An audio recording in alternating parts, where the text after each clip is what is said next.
Yo, welcome back. We are live, baby. This is Top 6 Show, episode 2, and let's start with Man City versus Tottenham Hotspur.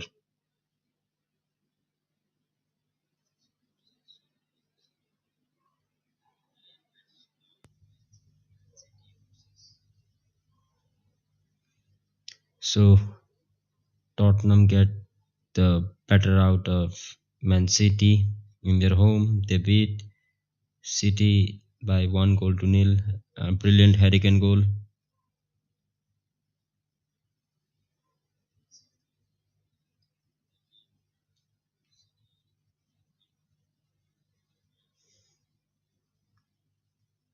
So let's first talk about this game, and then we will go to City news. Mm, mm, mm, mm, mm, mm, mm.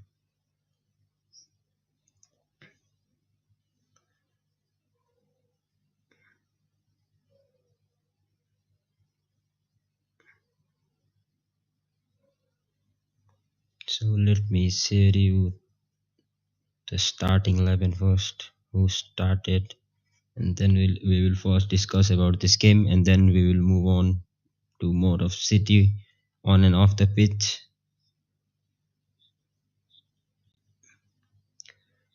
So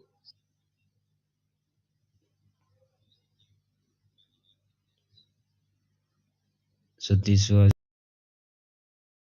the start for no Antonio Conte. Conte had an operation and he was out, so his assistant took care of this game, and he got the three important points. And now he started with Loris, Christian Romero, who was sent off again, Eric Dyer, Ben Davies, Perisic, Bentancur, Hoiberg, Emerson Royal, Kulusevski, Son, and Kane. And there were some surprise and some changes by Pep Guardiola. So no De Bruyne first of all. So he started with Haaland and Alvarez in the middle of the pitch as striker. Jack Grealish, Bernardo Silva, Rodri, Riyad Mahrez, Kyle Walker, Akanji, Nathan Ake, Tico Lewis, and Ederson. This lineup is wrong. Lewis played as a right back, and Akanji and Kyle Walker were the centre back pairing. Ake was the left back, and Bernardo Silva and Rodri were the midfield, and Riyad Mahrez right, Jack Grealish left, Haaland and Alvarez up front. I think this is the one. So let's talk about this game. I thought the best player for me was Emerson Royal, man. I don't know how Hoiberg got so much rating, and even Loris had a 7.8 rating. I thought Emerson Royal was the best player. He dealt with Grealish really, really well. He nullified Grealish out of the game, and he was absolutely brilliant from minute 1 to minute 90. I thought he didn't give Jack Grealish a sniff in the game. I one of I think this was his best performance so far this season, man. Royal was brilliant. He should be the man of the match. Loris again had nothing much to do, but whenever he was called upon, he did his job, professional job by experienced player. Ben Davis, I thought, I think there was some improvement in Son's game in this game, man. Especially this one. Son, who was looking horrible up to now, I thought he turned up for the City game and he really progressed the ball from the left hand side, and he was the threat whenever Spurs were going on a break or hitting City on a transition. And Kulusevski again with the ball. I think he is their main creator. I think Rodrigo and Hoiberg, both of these are more of a defensive player. They are more of a player who will win you the ball in the midfield. I think their key player in terms of chance creation is Kulusevski. Kulusevski was brilliant. Son did his job, was always there when Spurs were trying to hit City on a break. I thought Son was brilliant. Kane again was he was everywhere, man. I think Haaland and Alvarez could have learned so much by just watching Harry Kane play against his side. Kane did everything for them, and he even scored. He was linking the play really well, and he even helped them by holding the ball and letting the pass to Son and Kulusevski. Harry Kane and Emerson Royal were the best player in that game, and Dyer, Ben Romero, and Ben Davis they were brilliant. But to be fair, man, I thought City could have done better. City did not create that many chances in the whole game, especially for Haaland. Haaland had nothing in that box inside the box. They created nothing for Haaland. In the first half, the chance for Riyad Mahrez was the only chance for Man City, a clear-cut chance for Man City in the whole game. That was the only time they looked like they will score. And apart from that, I thought they were really poor. There is literally some issue in City's dugout right now with players and the club going through a tough time. So I can't laugh at them right now, man. I can't banter them. I think it is a serious issue. Let's possibly wait for everything to just slow down and everything to just come out through the media, and then we will have to talk about that in a more of a detailed way. So I'm just waiting for all of these things to just break out. And who came off the bench? De Bruyne I thought was okay. Again, man, Gundogan came on at just 84 minutes. He just played for just 6 minutes, man. And what will you get in 6 minutes? That was I thought Pep is losing the dressing room right now. This is a different side under Pep Guardiola so far this season, man. He's really struggling to get the best out of his player in the game, man. This season, I think Guardiola has really struggled with all those issues with Cancelo. Then Cancelo went to Bayern on a loan on the deadline day. Diaz, no Laporte, and they were on the bench, and they still have not played that much game so far this season for Man City. Calvin Phillips still yet to get two back-to-back games. Bissouma did a good job, and Sanchez came on for Kulusevski because Romero was sent off. Spurs deserved their 3 points, and Spurs and United were the only two sides that got 3 points this week. Uh, Wolves battered Liverpool. Chelsea struggled to create chance against Fulham in their own home. Arsenal lost to Everton. Sondice first game. Sondice Steve Austin. So this was big week, man. And even Newcastle, who are so far in the top four, have dropped point at home against West Ham. So there is a chance, man. I think Tottenham might make top four because they know how they have all the experience. I think they even in the last season. I've told you before in the first show that last time in this date last time I think they were in fifth position and they somehow managed to make top four.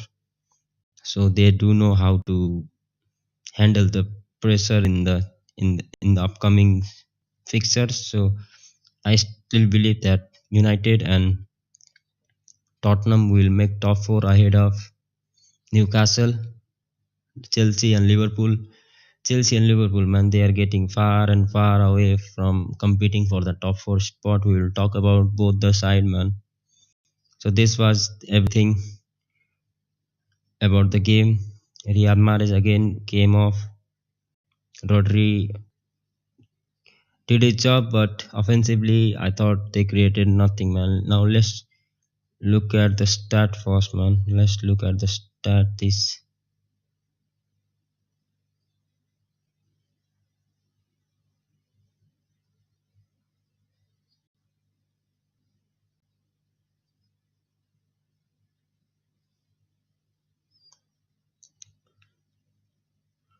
where are the stats? Where are the stats?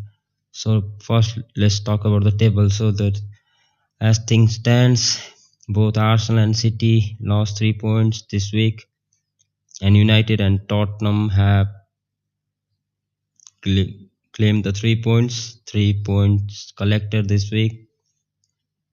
This is the table right now. Arsenal 20 game 50 points, City 21 game 45 points, United 21 game 42 points. So if United beat Leeds midweek, they will have the same amount of point as Man City. With Man City will have a game in hand, and they will be 5 point clear of Tottenham Hotspur, and the United will be 6 point clear of Sorry, 5 point clear of Newcastle United and 6 point clear of Tottenham Hotspur. Boy, things are looking really, really tough for this season. Especially, things are not looking that great for both Liverpool and Chelsea. Man, they are far off the race for the top four spot. 30 points. Chelsea so far 21 games, 30 points. Liverpool, whereas have played 20 games, have 29 points. So look at the point difference, man. They are get. I think I think officially they are out of the top four race right now. Tottenham and Newcastle will more likely fight for that fourth spot. I think from now to the end of the season, there is a more chance that Newcastle might drop points, man. The downfall is coming, man. So far, they have big point this season, but from here to the end of the season, with all the pressure upon their shoulder, and this is the first time in the last 20 years they will be competing for the top four spot. So many of those players don't know the pressure.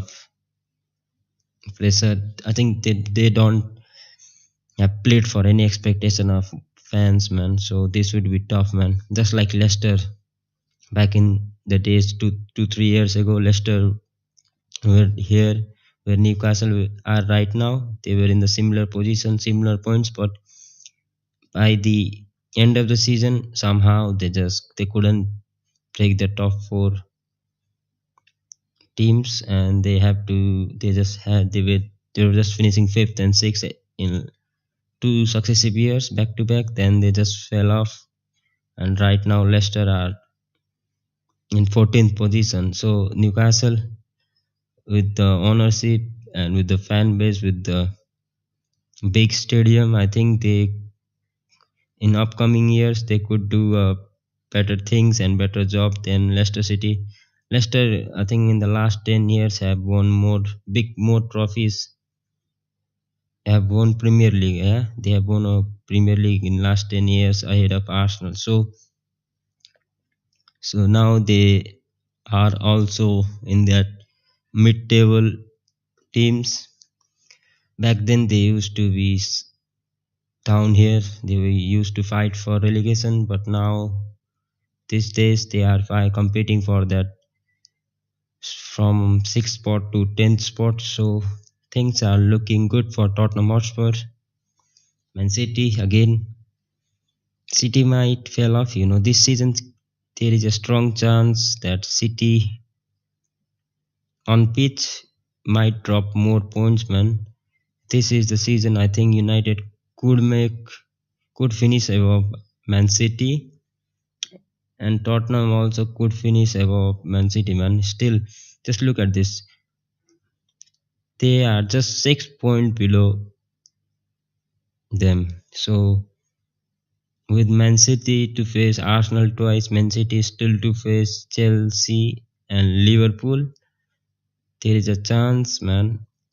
Tottenham, if they keep on winning and grinding 3 points, they could finish above Man City and even Man United. Tottenham could finish above both the Manchester club.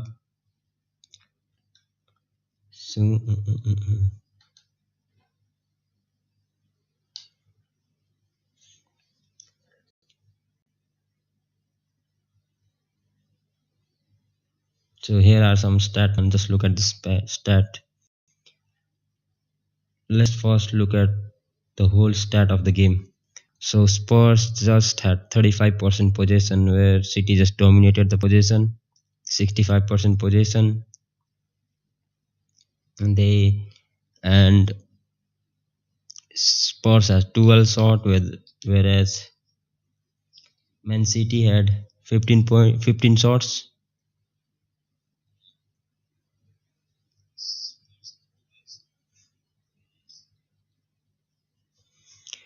and Tottenham just had 3 shots, and they were clinical. That's it, man. They were clinical, and that chance fell to Harry Kane, and Harry Kane just scored his 200 goal in the Premier League, and now he's the highest goal scorer for Tottenham Hotspur. That's some record for Harry Kane, man. City had 5 shots on target and big chances. Spurs had the big two big chances, whereas City had none. Big chances missed. Spurs again missed one, and City missed none. Hit the woodwork, and that was a chance, and that was the only chance, man, which hit the post, man. Riyad Mahrez chance that hit the post. One counter attack from Tottenham Hotspur, counter attack shot, one shot inside the box, 9 and 10 with 65% position. They had 10 shots from inside the box, where Spurs with 35% position had 9, just one less than Man City. So I think Spurs dominated this game and shot outside the box 3 and 5. Goalkeeper saves, this is the big thing. I think Loris made 5, but I don't know, man. All those 5 saves from Loris were regular saves, nothing special. Whereas Ederson with 2 big save passes, and these are the cross dribbles, dual 1, 59-43, aerial 1, 9-16. Where are the fouls, man? Tackles 14-19, interception 9-7, 24 clearance 13. That's it. Crosses 2-1, goalkeeper again. So Tottenham are again back for the hunt, man. They are just 1 point behind Newcastle United, and they will face Newcastle too. So just 1 point behind Newcastle, man. So by the end of this month, Man United and Tottenham will be in the top four, man. Newcastle could drop off. So from here to the end of the season, if Newcastle drop point, these Tottenham will be looking to catch them. Will look to go at least 5 or 6 points above Newcastle, and then from there, it could be difficult for Newcastle to break into top four spot. And now let's talk about Man City off the pitch. I think the pressure that Arsenal have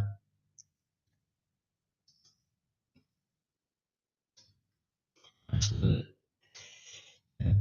on them by winning games back to back. They are so far crumbling right now, man. It's losing. Maybe there is a chance Guardiola might leave Man City season, so we have to watch. We have to watch, man.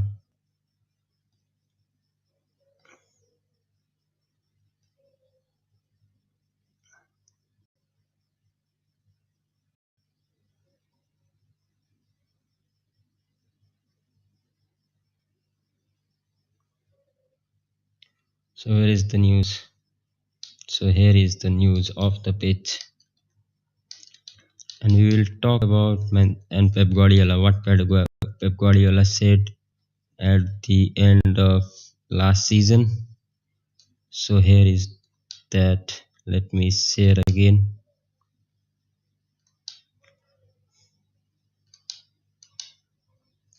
This is it. Let's do this now.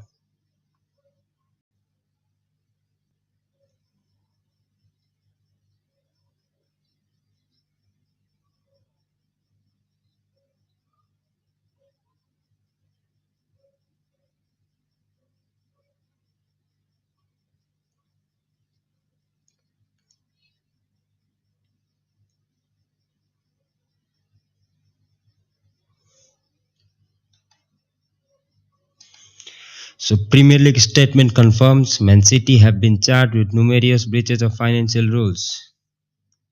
So now reports that Man City will not be able to appeal any sanction of the Court of Arbitration for Sport, the one which overturned UEFA ban.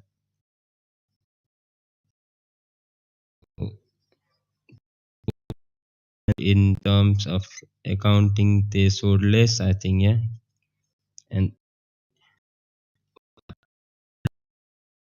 let me first tell you about the Man City statement. After that official statement from Premier League, Man City FC is surprised by the issuing of these alleged breaches of the Premier League rules, particularly given the extensive engagement and vast amount of detailed materials that the EFL has been provided with. So this is what Man City have said. So let's start with this now. Man City. So here are some of the Man City charged by Premier League with numerous breaches of financial rules following a 4-year investigation. 4 year. So let's open this now.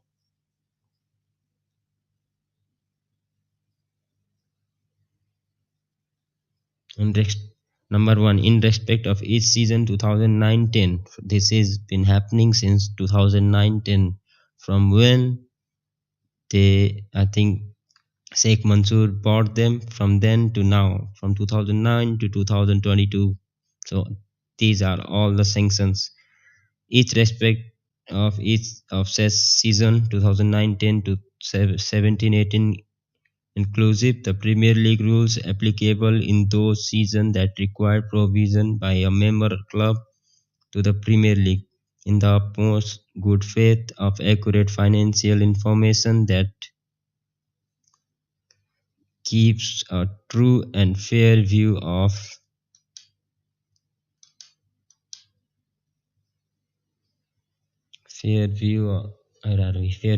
the club financial position, in particular with respect to its revenue, including sponsorship revenue, its related parties, and its operating costs, namely.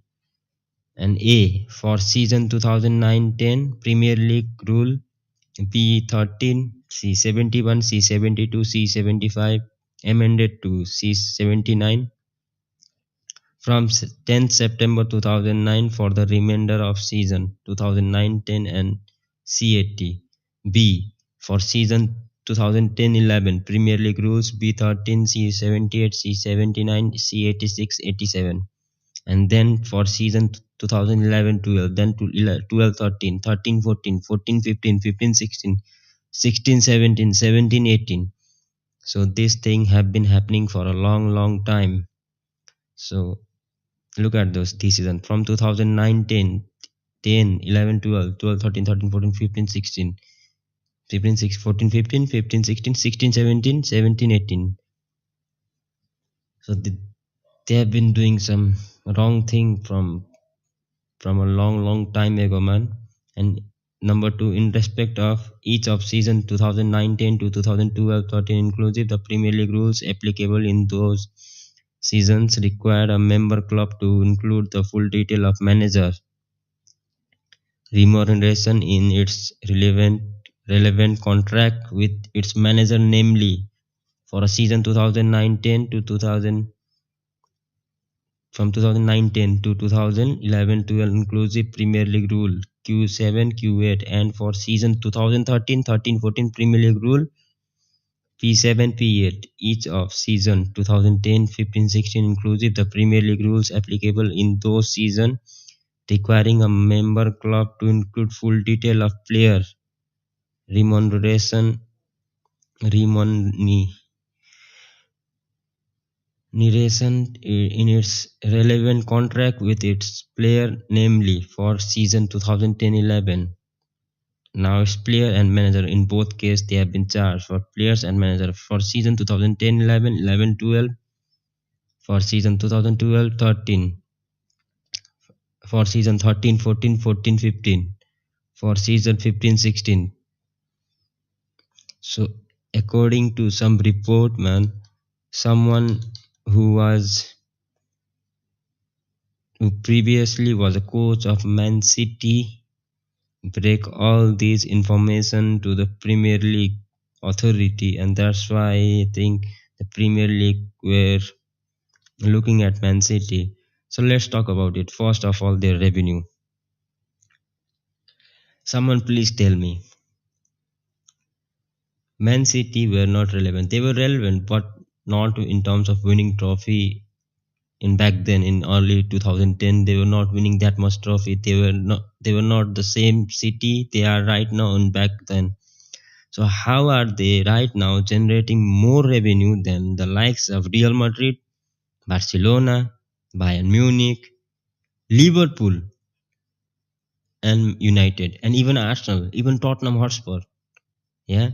So forget now, just because of all this COVID thing and La Liga thing, right now we know Serie A and La Liga are not generating that much money through their revenue season ticket and their sponsorship deals. But let's talk about the Premier League, man.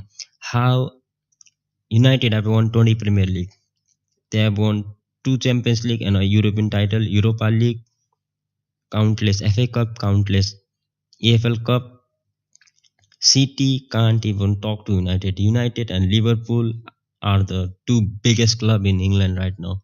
Liverpool with 19 title, say 5 or 6 Champions League, Europa League, Chelsea two Champions League, Premier Leagues, Europa League, Arsenal again. Look at the history of Arsenal, invincible, and they have. I think they are the record holder in terms of winning that FA Cup. So these are the big club, and even Tottenham Hotspur, even so these are and these are the club, man. They should be generating more revenue than Man City. Man City became relevant after they were bought by Sheikh Mansour, and when they started to win the league from 2012 onward. Yeah, they have not won a Champions League. Yeah, they are competing in what you call they are competing in Champions League, but they are not the brand, man. City are not the brand like United, Liverpool, and Arsenal. These clubs, Chelsea, Liverpool, United, Arsenal, have a big, huge billion of fans all around the world, which City don't have. So anyone can't tell me that City generate those money by just selling shirts, man. Who are they selling shirts to? Unborn child who is yet to be born, and with all the sponsor who is, they can't even fill the stadium. I think their capacity is 40,000 around, and they can't even fill their stadium for two back-to-back Champions League game against a big side. So I think they are now releasing a buy one get one scheme, but no one is interested to watch their game. So now, please anyone tell me, how are they generating more money than the likes of Real Madrid? That Real Madrid won three back-to-back Champions League last season. They again won Champions League, La Liga. So how are City generating more revenue than Real Madrid? Real Madrid have 80,000 capacity stadium, and every week whenever they play, their stadium is packed. Yeah, and and City can't even fill the stadium. City can't even fill the stadium for, and all the sponsor, man. Someone should look at the sponsor. They have, I think, the owners are sponsoring their team. Yeah, the owner have some shares, and those company are coming back to City for a sponsorship deal. So all this thing about this revenue, City are generating revenue just for a book, man, just for a record. Nothing, there is nothing inside it. It's all fake.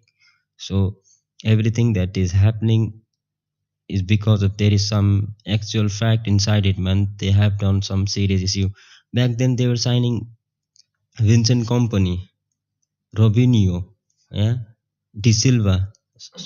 Sorry, I forgot his name, man. David Silva, Aguero, Vincent Company. Boy, oh boy, these man. And they used to sign players from Arsenal, Nasri, and all those players. And now there, I think back then there were some big thing that City were doing, and there was no one who was catching them. But all those things now the Premier League has came back to them and have haunted them. So we have to wait, man. I think there is more possibility that they are not going to get relegated, man. They are right now. They have won the Premier League they have won 4 Premier League in the last 5 years. So they are right now. They are now coming to the top 3 or 4 clubs in the Premier League. So I don't think they will get relegated, or all those point deduction. I don't think it would happen. I think there is a more chance of they could get a transfer ban for at least 1 or 2 seasons. That's it, or maybe a huge fine. The last season, I think UEFA, there was a chance that UEFA could have blocked them from participating into the Premier from the Champions League, but again the brown envelope worked there, and they just had to pay a fine. And means nothing for City owners, so they were okay with it. They just paid the fine, and they are still competing in Champions League. So these are the thing, man. So City are in big trouble. We have to wait, man. Whether let's see what will happen. City are still coming at them, so we will have to see what will happen there. Whether they will get suspended or not. So rumor but eventually got the first time in the Donkeys. Yes, can sincerely thank David Moyes for something. Thank you, David Moyes. So now let's sit, man. So we have talked so much about this Man City thing. I think there is more likely that they could get a transfer ban than point deduction and relegation, and even strip of their titles. That's not going to happen, man. They have already won the title. History is history. No one is going to erase those history from Man City's book or from anything, man. So that's not going to happen. That's a dream. There is a more chance of them getting banned in transfer market for maybe couple of season, and that's it, man. So now let's switch to the next big game. So the next big game, let's talk about Liverpool, man. First we will go with Liverpool, then Chelsea, then to the other big clubs. Tottenham are coming for that fourth game. First talk about this Newcastle thing.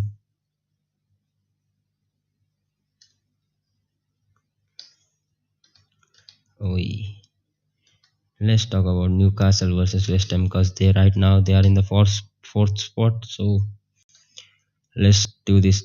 Nick. So they played a 1-1 draw against West Ham United at their home.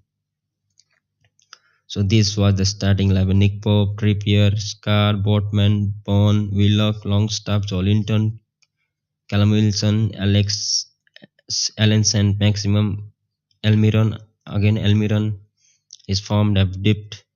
So They are again struggling, and West Ham started with Antonio, Benrahma, Bowen, Emerson, Declan Rice, Paqueta, Kufal, Aguerd. He was the best defender. Him and Portman were the best player in the pitch. Ekbona, Geher, and Fabianski. And now let's talk about this game, man. They started well. I thought Newcastle started well. They used the home advantage really well. Early goal, which was ruled offside, and then within a minute or two, Callum Wilson scored, and from then on, West Ham became alive. They came back. They started to dominate the possession, started to click, and from then on until they scored, they were a better team, and they deserved that goal. And look at the stat, man. First stat: 8 shot, 2 shot on target. Shot West Ham 10, shot on target 1. So they were clinical. That's it, man. 5 possession, 63, 37, 80% pass accuracy. So let's talk about the player first here lineup.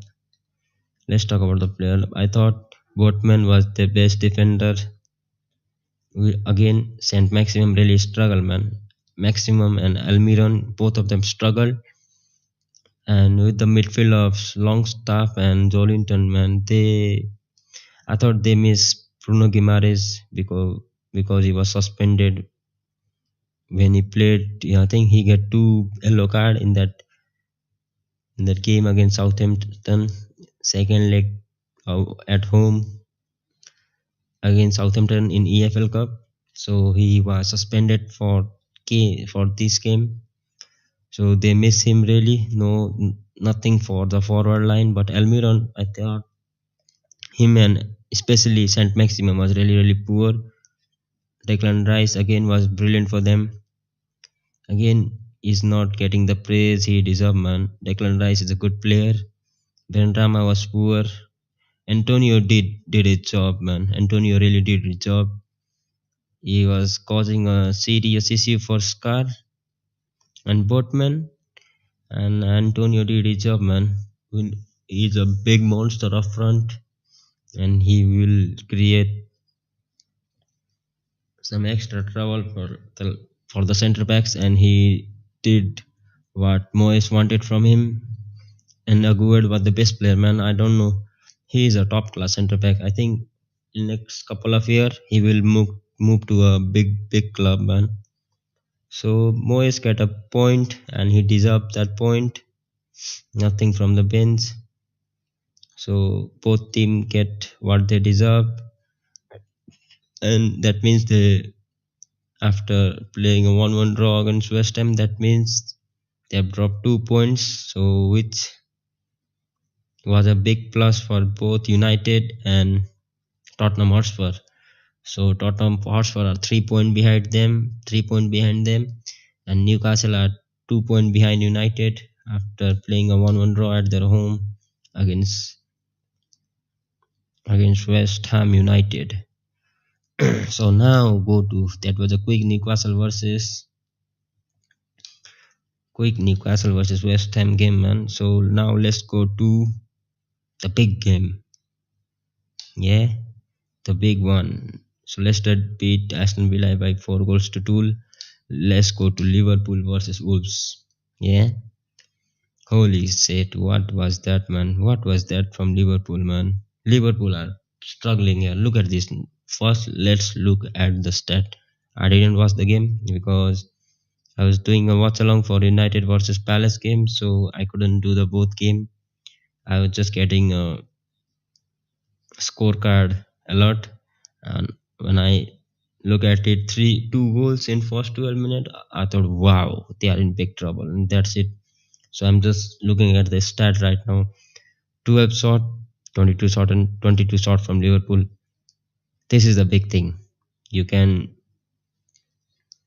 go for a shot from outside box from any position, but what matters is shot on target. So Wolves had 6 shot on target. They had 12 shot attempted. They had 6 shot on target, whereas Liverpool just had 4 shot on target. They attempted 12 shot. And when you look at the position, there is not much difference between both sides. 41% for Wolves and 59% for Liverpool. It's not like that they got a 3 goal from counter, man. So they could not dominate the position here, man. 59% position means nothing, man. 41% position, that is almost equal, man. So passes are 407, 544, 59, 41% position, pass accuracy of 74, 85% accuracy. Fouls, look at this matters. Fouls, because when a team is aggressive, they will make more foul. So Wolves made 9 fouls, whereas Liverpool made just 7. 1 yellow card for both. Corner 7 for Liverpool, 2 for Wolves. So they did defend really well from the set pieces. When you look at the corners, 7 corners for Liverpool. That means the Wolves defended well. 2 offside for Liverpool, 1 for Wolves. So now let's go to the lineup, man. Dawson 1 goal, Ruben Neves and OZ for Matip. So this was the starting 11 for Liverpool. Gakpo, Darwin Núñez was back. Mohamed Salah, Alcantara, again a young kid, Bajetic, Naby Keita, man. How is he still at Liverpool? That's another big concern, man. Robertson, Gomez, Matip, Trent, Alisson. I can talk that much about this game because I did not watch that game, but when I watched Liverpool when they played against Brighton twice, I watched both the games. But whenever I think the biggest problem for Liverpool is their midfield. Yeah, man, their biggest problem is their midfield. They signed Kieta for his talent, and he is still yet to showcase his talent. So he's always injured, man. So how are they still hanging on with Thiago Alcantara? Alcantara is a good player. Don't get me wrong, he's a good player, but he's always injured. Another injury-prone player, Naby Keita. He had lot of promise, but he could not deliver. He could not perform, and he couldn't even play, man. Keita could not even play 3 back-to-back games for Liverpool. He is always injured. So how are Liverpool still hanging on with Henderson, Ox? Where is another guy? Milner, yeah, Milner. He came off the bench, and these three. How are they still playing with these three midfielder? Back then, in on 2018-19, back then 3 or 4 years ago, they had the similar kind of midfield with Henderson, Kieta, Milner. So if you want to compete regularly for the title, you have to upgrade, man. You have to bring some extra leg every year. That's what Sir Alex Ferguson did. That's what uh, Pep Guardiola is doing. So look at now. Look, let's go back at City. City had won 4 Premier League titles in 5 years. Yeah. So let's go and look at their players. First, they had Fernandinho, yeah, David Silva. So from Fernandinho, then they signed Rodri, Kevin De Bruyne. They had already had De Bruyne. Then they signed what was his name, and I just forgot his name. Bernardo Silva. Now they have signed Calvin Phillips, Ikai Gundogan. So look at the number of midfielders they have, the good midfielders. So whenever I have watched Liverpool, man, so when the other team is trying to hit them on a break, their midfield is non-existence. Their midfield. I've not seen their midfield protect their backline. So that's why everyone is jumping on the center backs and the right backs and left back first. Go look at that midfield, man. Their midfield are creating nothing for Salah, Gakpo, and Nunes, and their midfield is not even protecting the back line. So one thing they have to do right first. Either you have to help your center back, or either you have to create your chances for your forward. So I am not going to blame Gakpo, Nunes, or Mohamed Salah. The biggest problem for Jurgen Klopp's side is their midfield. So until he don't upgrade his midfield, the same thing is going to happen week in week out for them. So I've even said in the transfer markets that if in this market, if they had signed two midfielders, then I think there could be a chance for them making top four. But right now, as things stand, with Alcantara and Kieta only, with both of them injury prone player, and Henderson and Milner catching with their ages, playing more times with their kid than with their team.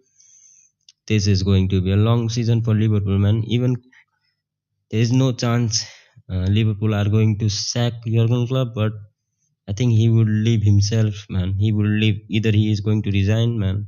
There is no chance of him getting sacked by Liverpool. So this era under Jurgen Klopp is coming to an end, man. That look at the age gap. Age gap. Fabio Carvalho, Nat Phillips, Harvey Elliott. They still are at the age of 21, 22. And now look at this: Ox, Henderson, Milner, and Thiago. They are above 30.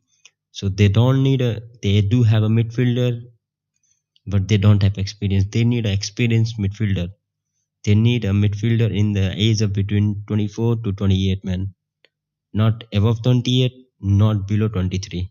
So in those between those numbers, they have to sign a midfielder. They need a experienced player, man. They need players who know how to play under pressure, who have played in a big games, know how to get 3 points, and how to lead a team from midfield. They need those kind of midfielder, man. They don't need a young players or a old player. They need a player between that age, man. They need all kind of player. You need to have a old experienced midfield. You also need to have a young energetic midfield who have a point to prove. You also need to have a player who know how to deal with situation whenever they are in problem. But Liverpool right now don't have a midfield. Either they have too young midfield or either they have too old midfield. So then they don't have a midfield in between the age of 23 to 28, where with in those year, man, especially the midfielders have already played a lot of games, and they still have a lot of energy left, and they still have a lot of point to prove, and they still can do a better job. But the players who have achieved whatever they should have achieved, and they have nothing to achieve now, and their legs are gone.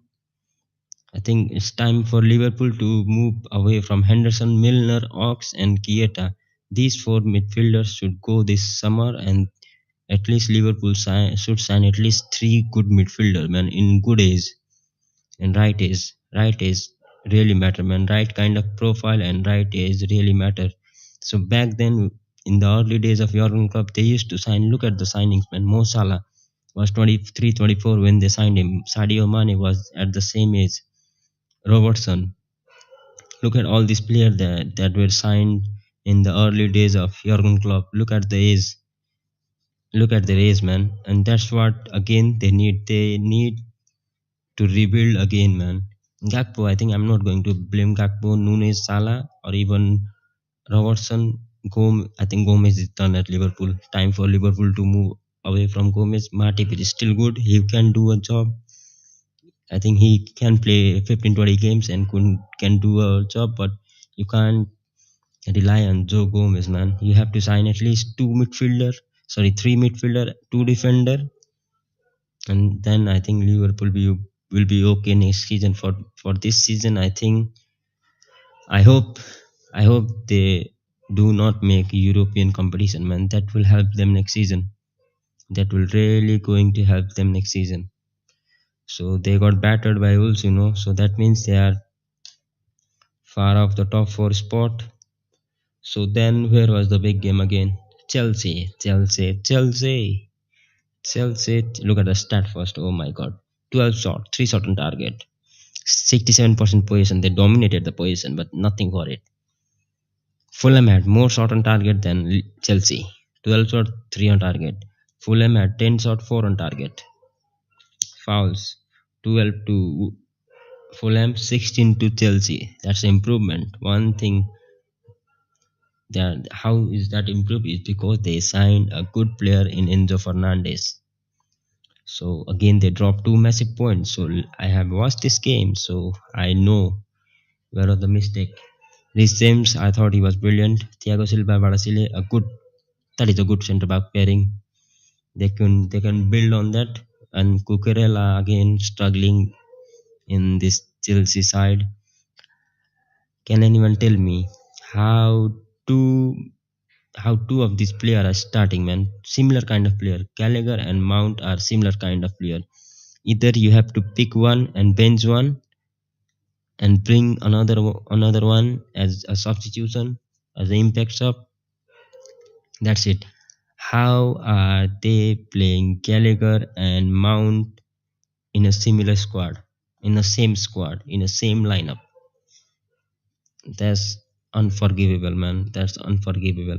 How is Hakim Ziyech playing? Where was Madueke? I thought Madueke had a brilliant impact. He should have started that game.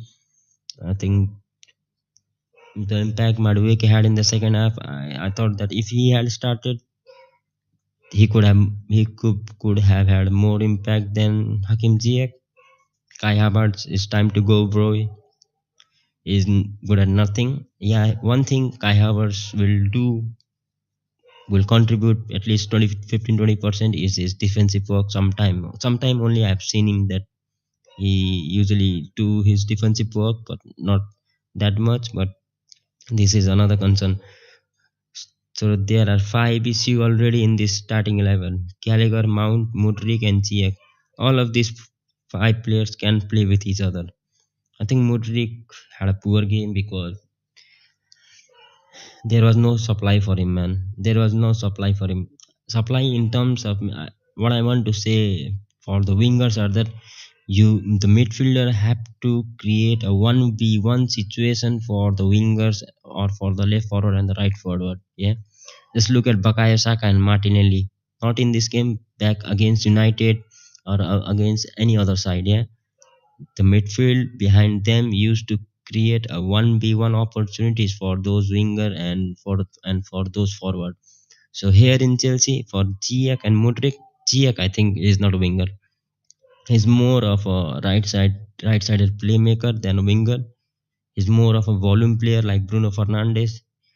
I think sometime his passes will come off, sometime it will not come off. So Ziyech is more of a volume midfielder, but Mudryk, I think the midfield have to create scenario for him, and they have to create a 1v1 situation for him because he like to dribble with the ball, so he like to beat a player. So if they want to have a good season from here to the end of the season, their midfield have to be more creative, man. Their midfield create nothing for their forward line. So again, Ziyech is done, Havertz is done, Mount is done. Gallagher and Mount, one of them will leave this summer, I'm sure. I think Ziyech will leave, Kai Havertz will leave, and I'm going to tell you, Bayern will sign Havertz for just 30 to 40 million. They will not pay anything above 40 million for him. So Bayern Munich know how to do deals, how to sign player in a cheap rate. So Mitrovic, and they just had a point when. So look at the bench now. Raheem Sterling, he came on, he had a decent impact, but again with the midfield behind them, who created nothing for them. Again, Raheem Sterling could not score a goal for them. And the next man was Raheem Chilling, Ben Chilwell. Again, he was injured, and then he is now back. Again, let's see how much game he will play, and then again he will get a knock. Then again he will miss some games. That's it. Kalidou or Koulibaly, you are done, mate. Time to move on. I think they will move on from Koulibaly because they have signed already. They have already signed. They already have Fofana, who is still to recover from his injury, and they have signed Barasile. I think Koulibaly is done, man. So I think they will move on from Koulibaly. Fofana, striker, came on, had a good impact here and there. I think he had pace, power, penetration. So let's see what next season what he will do, man. Because with this midfield, I'm not expecting a miracle from him this season. SP again a pro, he know how to he will give you 6 out of 10. Again, Madueke had a good impact from the bench. I think Graham Potter still have a lot of things to change, man. But the players they have right now, don't have creative players. So now let's talk about Enzo Fernandez. Had a good game, have a decent game, man. I thought Paulini had a better game than him from where Fulham. I think United should be looking at someone like Paulinia. He's a good player, man. And where is the Tete? Had a good game again. Tete, Robinson again had a good game. Paulinia, these three had a good game. Willian, oh boy, he played like he had a point to prove against Chelsea. Had a good game, man. So that's good news. Enzo Fernandez, I thought he saw a little bit of glimpse here and there. He was okay, not that bad, man. He had a good, decent average performance. Still early days, but lot to admire about his game and lot to see, man. A bright start, a player to look out for in upcoming games. So by next week, I think Jao Felix will be back, and I think with Felix and Havertz drop, I think Felix will give them something different up front, because Havertz will do nothing, man. He don't like to. He's a lazy player. So I think he's a lazy player, man. Off the ball, I've not seen him making that much runs inside the box, or with even with the ball. I've not seen him beat a man with his skill or his dribble, with his pace, with anything. I've not seen him do that. So Felix will do that for Graham Potter. So I think Graham Potter is waiting for Felix to come back after he was sent off in his first debut game. So that's Chelsea. I think next season they will be serious, but I don't know, man, if they will be serious under Graham Potter or not. I'm still yet to confirm it, but they might even sack him by the end of this season if things again don't work well for Graham Potter. I think they will sack him, man. With all the signing, if he can't even come close to the likes of Spurs, Newcastle, and United, and if somehow Liverpool manage to finish off Chelsea with a point different of at least 6 or 7, I think Graham Potter will be done. So that's another thing that we should watch out for by the end of this season. So another game. This is 1-1.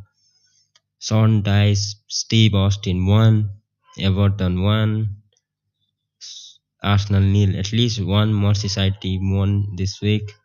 So let's look at the stat first. I watched this game, so I can tell you anything about this game again. Everton 12 shot, 4 on target. Arsenal 15 shot, just 3 on target. So shot on target means more than shot attempted. 29% possession. With 29% possession, I thought Everton did more than this, and they deserve to win, man. First up, they absolutely were all over Arsenal.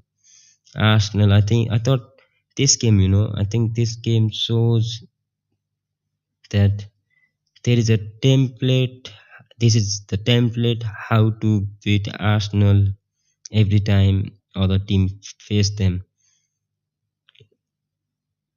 You have to do nothing to against Martin.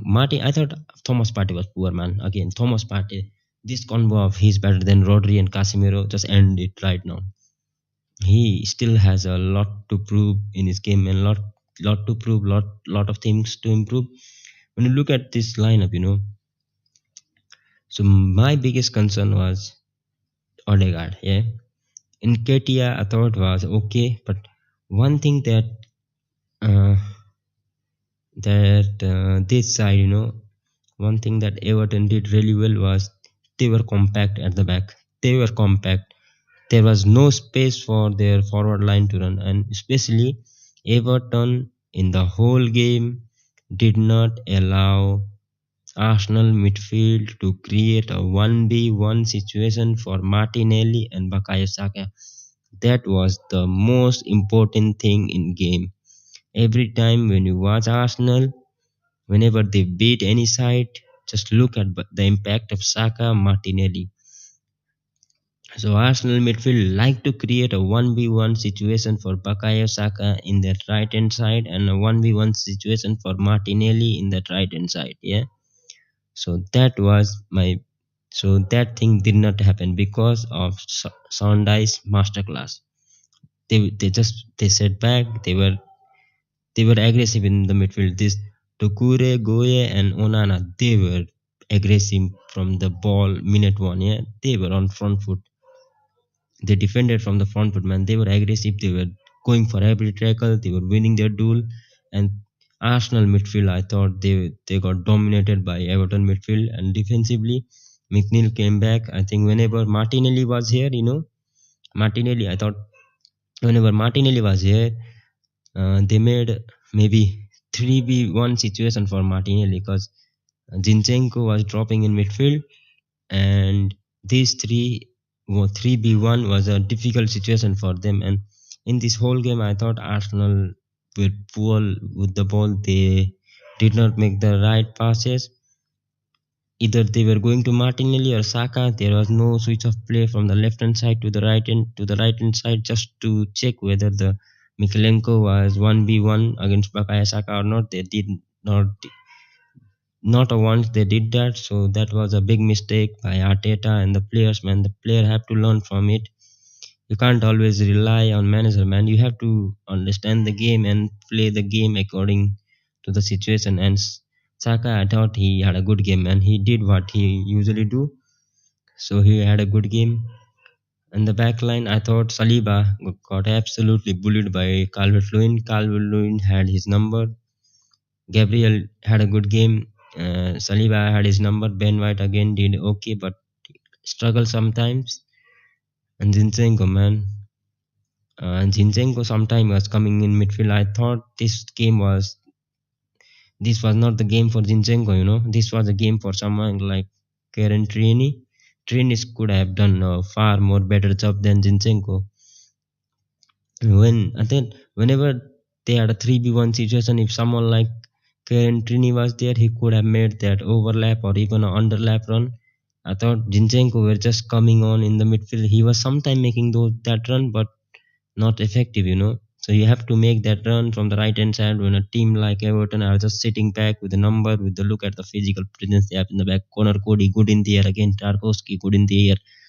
So one thing what Everton did was you can cross from anywhere you want inside the box, but we are not going to let you play through our midfield, or we are not giving you all the 1v1 situation you had in the other games.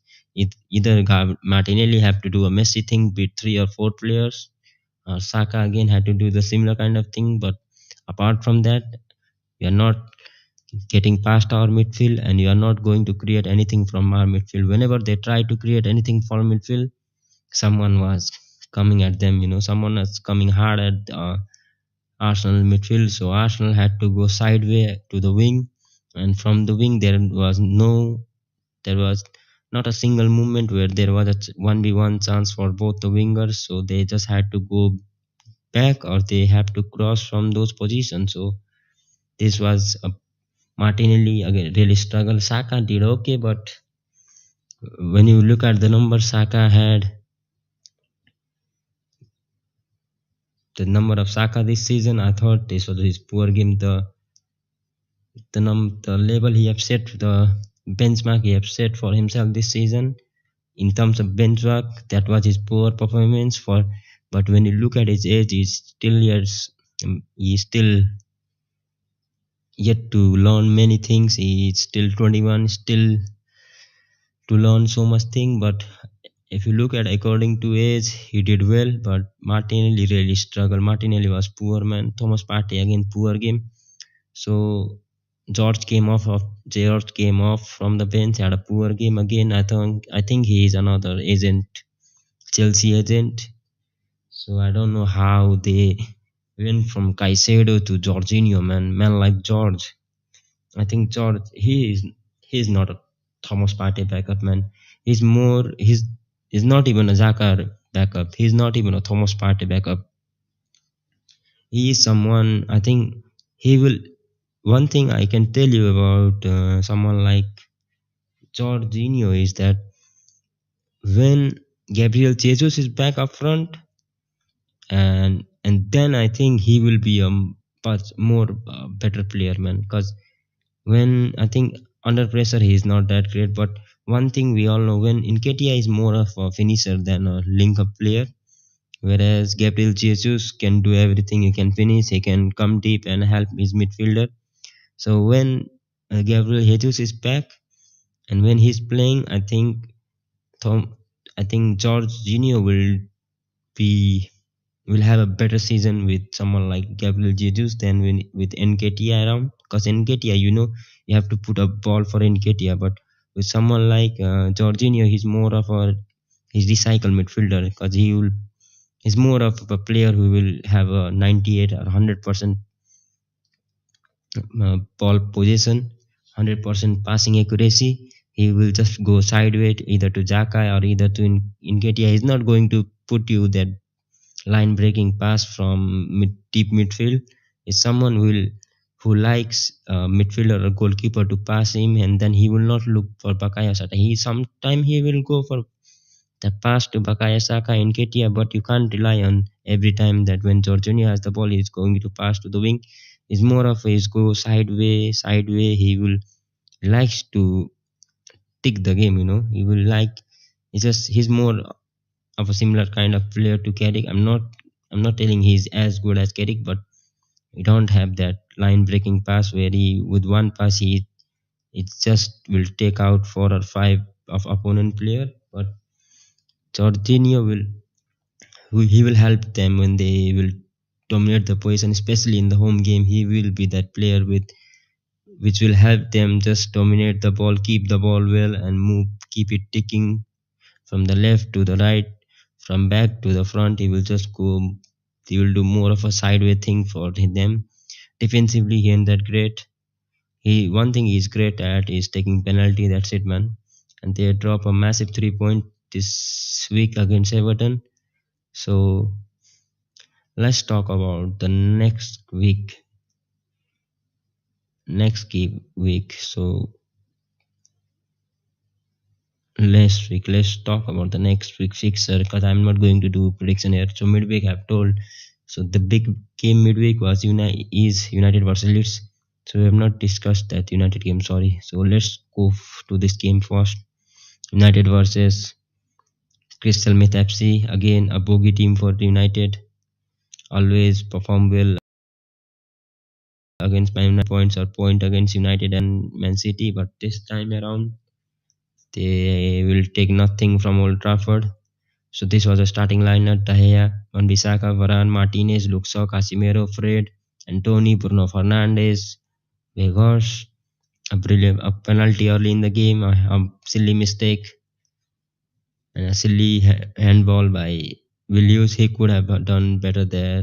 He could have his hand back, but he instead go for yes sir kind of movement, and his hand was high in the air, and that was a clear cut penalty. But in that first movement, the referee decided not to give it. Then he just went to the VAR screen. He just went to the monitor, and then he gave the penalty. Bruno Fernandes just took it, and from then I thought United again after scoring a goal.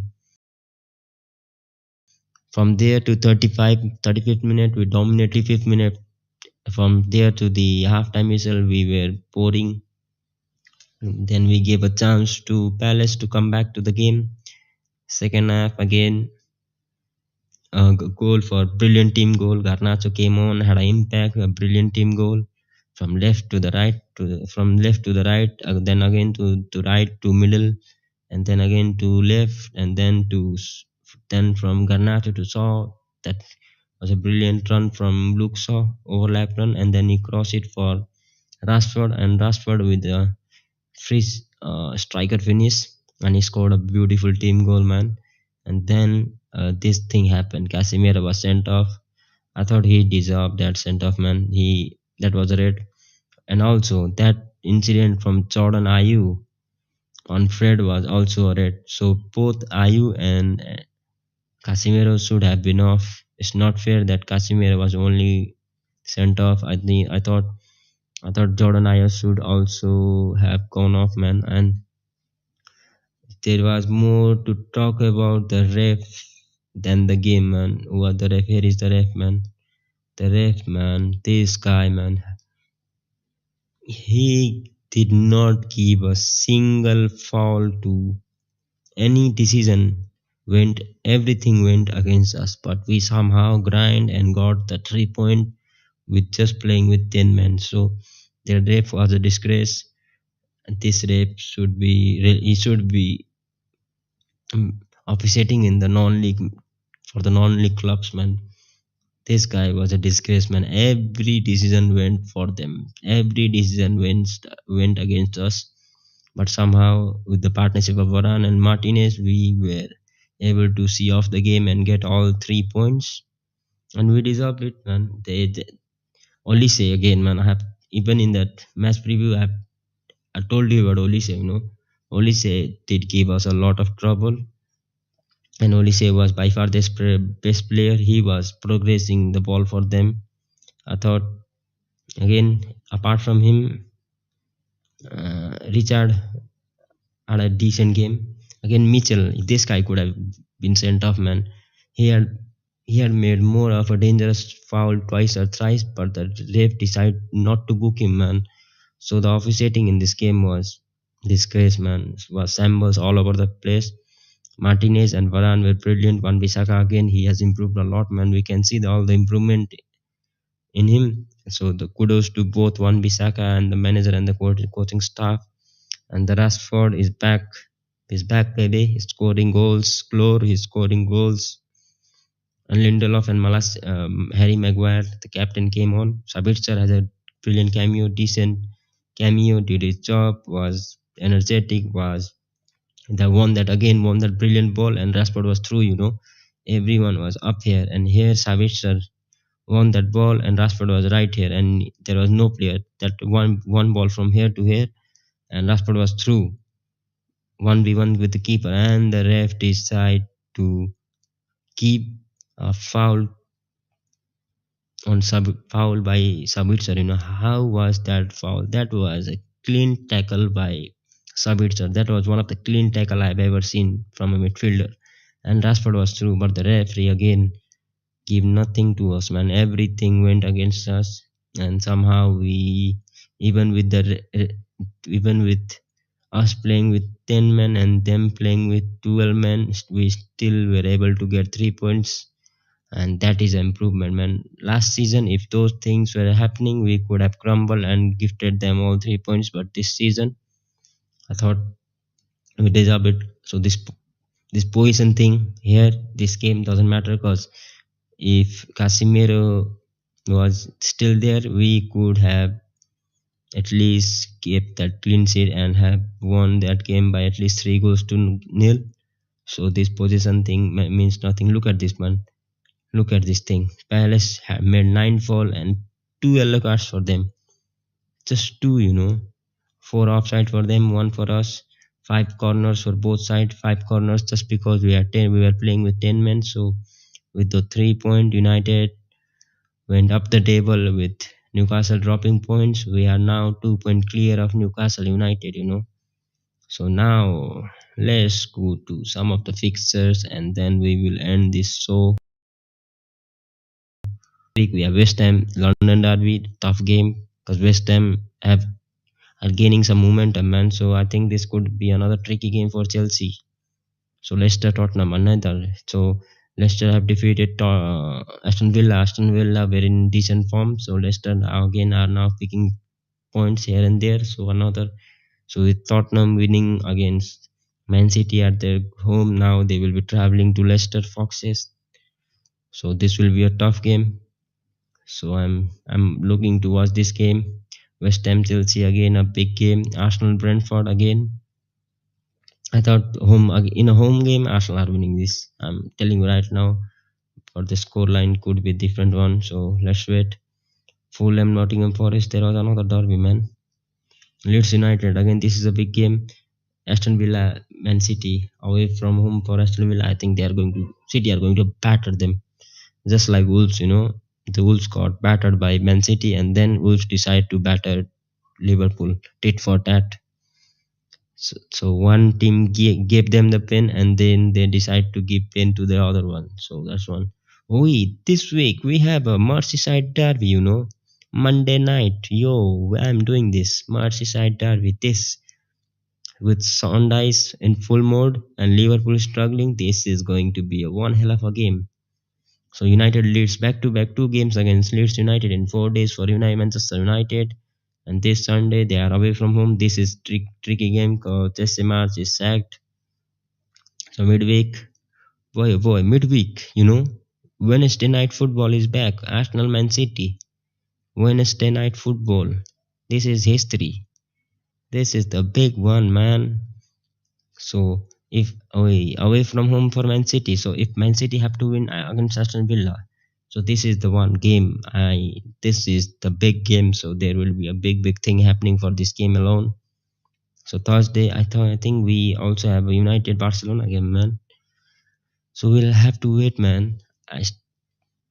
Might do 2 games, back to back. So let's see. I'm waiting for this game, February 16. MUC versus Barcelona. So things away from home. Man. February 16th, so it is on 11 my local time 11:30. So two back games for me, man. First game is at home or away. Oh, away game. Camp Nou setting February 16th. So I'm excited for that game. Then two back to back games on February 16th. So that's it for this match day week. So sorry. That's it for this week top 6 show. So now things are looking crystal clear who is going to make top four and who is will we will not make top four. I think now it's more likely of Tottenham Hotspur will make top four ahead of Newcastle United, man. So I'm excited for this week Premier League. Next week is going to be the big one. So I'm out, man. That's it for this week. I will be back again next week. I'm out. Peace. Take care. Enjoy your life. Have a good